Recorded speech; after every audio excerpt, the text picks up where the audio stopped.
আসবে ভাবে। নতুন বছর মানেই নতুন সম্ভাবনার হাতছানি, আর এই বছর যেন তাহসান খানের জীবনে নিয়ে এলো সুখের এক পরিপূর্ণ অধ্যায়। সুরের এই জাদুকর এবার বেঁধেছেন জীবনের নতুন সুর, যেখানে তার সঙ্গী হয়েছেন জনপ্রিয় মেকআপ আর্টিস্ট রোজা আহমেদ। রোজা আহমেদ নিউ ইয়র্ক বিশ্ববিদ্যালয়ের গণ্ডি পেরিয়ে নিজের মেধা ও শ্রমে প্রতিষ্ঠিত করেছেন রোজাস ব্রাইডাল মেকওভার।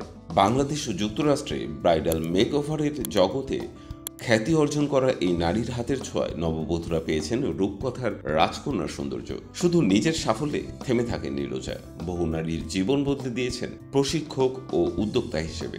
অন্যদিকে তাহসান খান বাংলাদেশের সঙ্গীত ও অভিনয় জগতে এক জনপ্রিয় নাম। ব্ল্যাক ব্যান্ডে দিয়ে যাত্রা শুরু করা এই শিল্পী গান আর অভিনয়ের মধ্য দিয়ে বারবার মুগ্ধ করেছেন দর্শক শ্রোতাদের।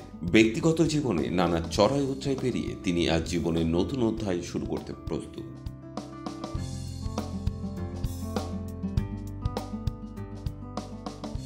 2006 সালে তাহসান প্রথমবারের মতো ঘর বাঁধেন অভিনেত্রী মিথিলার সঙ্গে। তাদের সংসার আলো করে আসে তাদের কন্যা আয়রা। কিন্তু 2017 সালে সেই সম্পর্কের ইতি টানেন তারা। এরপর একাধিক বছর একাকিত্বে কাটানোর পর অবশেষে তাহসান খুঁজে পেলেন নতুন আলোর পথ। তাদের এই নতুন সম্পর্ক নিয়ে ভক্তদের উৎসাহর শেষ নেই। সামাজিক যোগাযোগ মাধ্যমে একজন মন্তব্য করেছেন, তাহসান অবশেষে খুঁজে পেলেন চাঁদের আলো। আরেকজন লিখেছেন, ভালোবাসা কখনো ফুরায় না, এটি শুধু নতুন রূপে ফিরে আসে।